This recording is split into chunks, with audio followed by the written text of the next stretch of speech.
All right, Pisces, welcome to your weekly Sidereal Astrology forecast. This is for December 7th through the 13th. My name is Athen, and this is for Sidereal Astrology. If you're new to this channel, be sure to check the description down below because your sign might be different.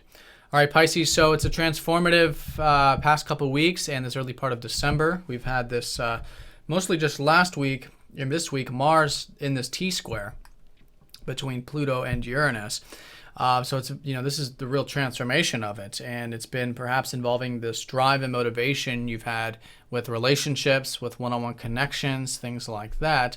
And now it's all going through change, which is good. And the more open you are to change in your relationships, then the more in tandem we are with this. Now, often and really fundamentally, it's about changes with our perspective on relationships. And for you, maybe how you assert yourself, how you pursue things in relationships, how you express yourself, things like that.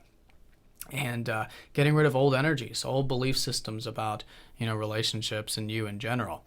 So this could also be in regards to material or financial aspects of life, changes with that, since Mars does rule your second, being open to that and constructively working on it, as well as your philosophy and outlook on life could be continuously changing. Now, coming into this week, this has already gone exact. So we're sort of finishing up with the intense energies of that up and through Tuesday when it's within its 1 degree orb. But this T-square is still in the sky, and Uranus is opposing up to Mars around Thursday. So this is going to be the stronger energy of the week.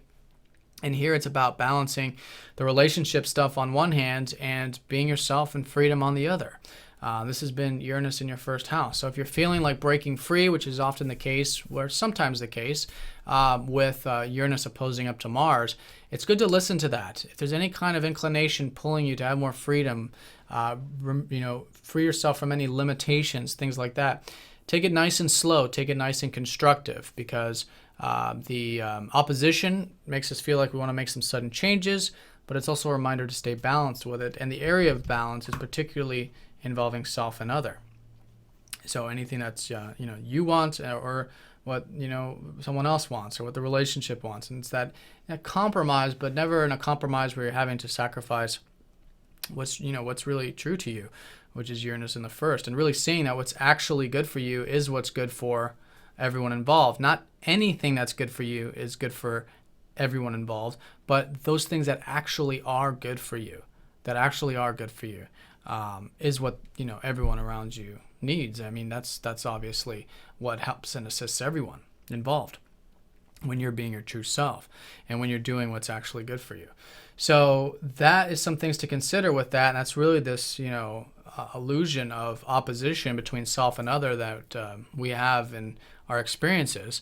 And the astrology helps us see that we can bridge the gap. We can have both. We can be ourselves. We can have those relationships that are good for us, and doing the right thing, and the moral thing, the just thing, which is all 7th house activities. So so listening to that wherever you're feeling like breaking free from, and grounding it, taking it nice and slow and constructive with this T-square.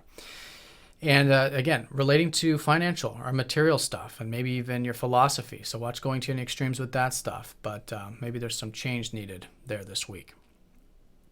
So that's the most important aspect of the week. We also do have a new moon in your 9th house on Friday. So as Friday approaches, we are in that balsamic phase.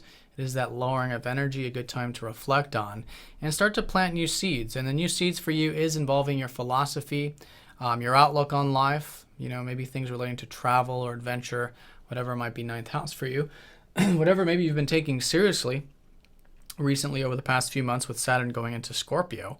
But setting intentions, taking it slow, and then over the next couple weeks and the next few months, you can continuously expand and grow on that area of your life. It's really about your outlook, your worldview. So maybe some new things coming in with that. And that's what's really changing too with this T-square. Another thing too is that Mercury is shifting into your 10th house. A lot of you midweek might start to think more about career, public stuff, and there's a lot to learn about that this week. So let's go and run through the other aspects.